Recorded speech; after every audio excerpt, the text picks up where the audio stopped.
The 1970s were a decade that produced some of the most unusual car designs ever to come out of an American factory. Not unusual in a half-hearted way either.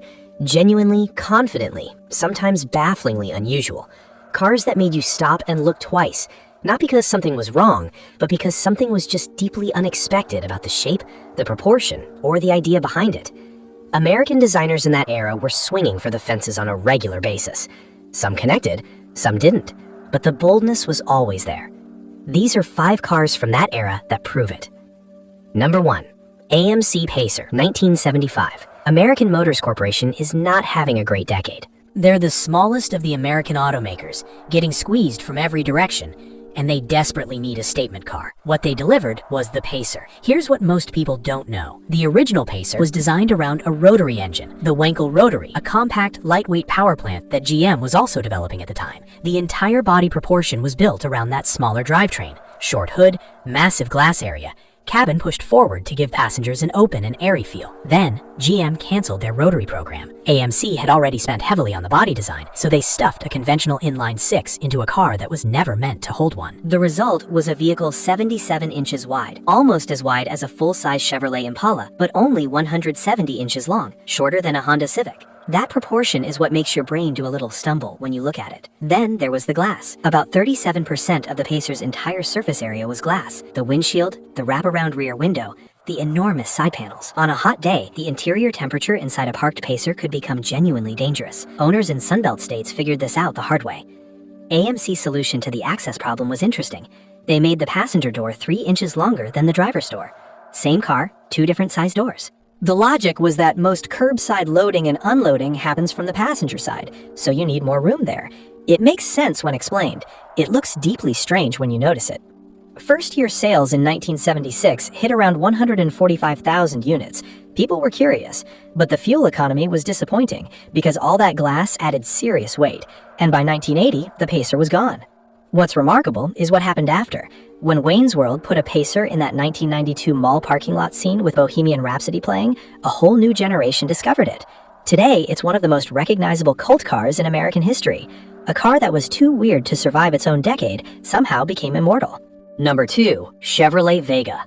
General Motors introduced the Vega in 1971 as their direct answer to growing Japanese import competition. Motor Trend gave it Car of the Year. GM's own chairman called it the best engineered car in the American market. What followed was one of the most painful corporate embarrassments in Detroit history. The Vega's engine was legitimately innovative, in aluminum block without iron cylinder liners, which was unusual and weight-saving. GM developed a silicon-rich aluminum alloy process to harden the cylinder walls. On paper, it was smart engineering. In practice, aluminum and steel expand at different rates under heat. The tolerances inside the engine would shift as temperatures climbed. Head gaskets failed. Engines overheated. Cylinder walls wore prematurely. Owners who didn't maintain coolant levels with strict discipline could find themselves with a dead engine before 50,000 miles. That was not a number that inspired confidence in 1971. The rust situation was arguably worse. The Vega rusted with a kind of dedication that felt almost personal. Rear wheel wells would start disappearing within 2 years in any state that used winter road salt. Floor panels followed. There are documented cases where Vegas rusted so thoroughly that the body began physically separating from the frame. GM recalled the Vega repeatedly through its production life. By 1977, it was discontinued. But here is the part that makes the Vega genuinely strange beyond just being unreliable. Internal documents and engineer testimony that surfaced later strongly suggested GM was aware of many of these problems before the car reached showrooms. The tooling investment was already committed, the production line was running, so the car went out anyway. The Vega isn't strange because it was a bad car. It's strange because it was an ambitious, innovative car that institutional momentum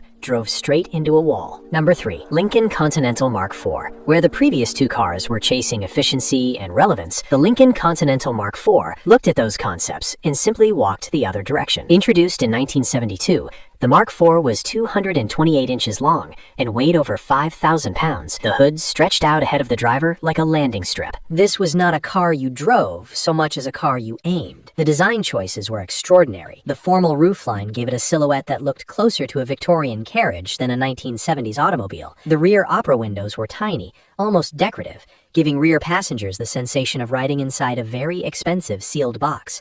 The trunk lid featured a raised spare tire hump that Lincoln presented not as a compromise but as a styling statement, a deliberate callback to classic luxury cars of the 1930s. Ford offered the Mark IV in special designer editions, and this is where things get genuinely interesting. They partnered with Cartier, Givenchy, Emilio Pucci, and Bill Blass to produce special interior and exterior packages. The Cartier edition came with a genuine Cartier timepiece set into the dashboard, not a Cartier-inspired clock, an actual Cartier product installed at the factory. Fuel economy sat around 12 miles per gallon during the middle of an oil crisis. That detail alone tells you everything about what the Mark IV was communicating and who it was communicating to. It sold extremely well anyway. Buyers with money weren't interested in austerity. The Mark IV gave them something unapologetically enormous and luxurious, and they responded. It remained in production through 1976, and today stands as one of the clearest time capsules of what American luxury thinking looked like when it had no intention of apologizing for itself. Number 4. AMC Matador Coupe. AMC appears twice on this list, which tells you something about the kind of creative pressure a smaller automaker operates under when the big players are eating your lunch. The Matador started life as a fairly conventional mid-size sedan in 1971. Reasonable car.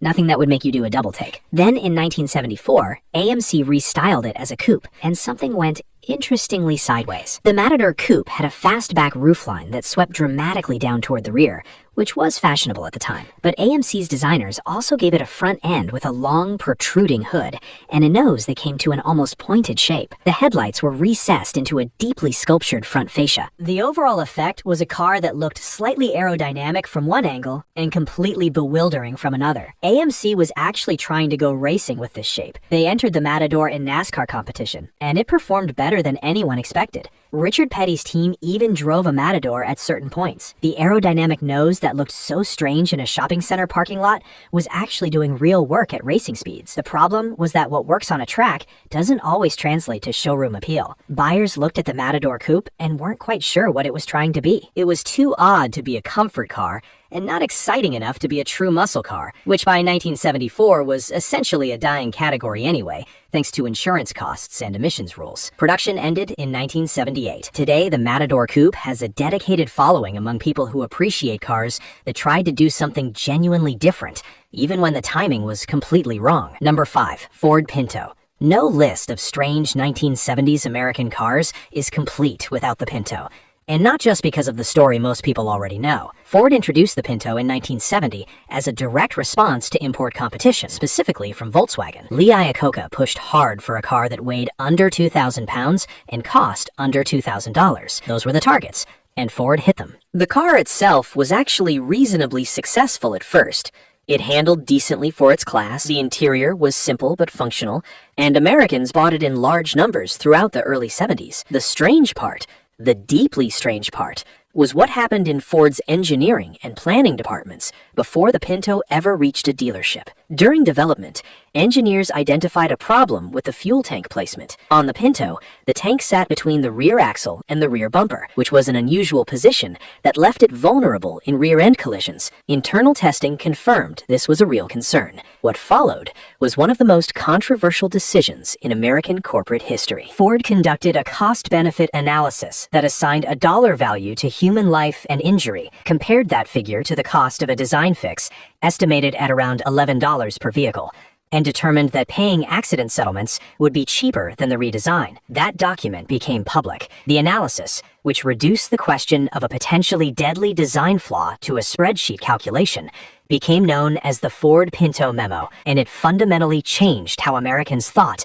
about corporate responsibility and product liability. Ford eventually recalled the Pinto in 1978 and made fuel system modifications. The car limped along until 1980 before being discontinued. The Pinto is strange, not because it looked unusual. It actually looked fairly ordinary for its era, but because it became the car that forced an entire country to ask uncomfortable questions about what happens when profit calculations and human safety end up on opposite sides of the same ledger.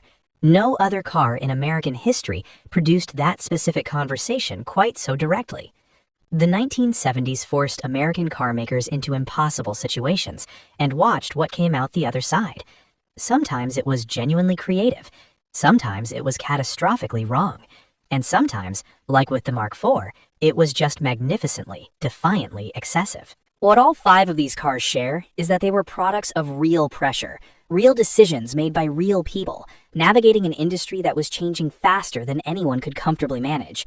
That's what makes them worth remembering, not just as curiosities, but as evidence of what the American car industry actually looked like when it was being pushed to its limits.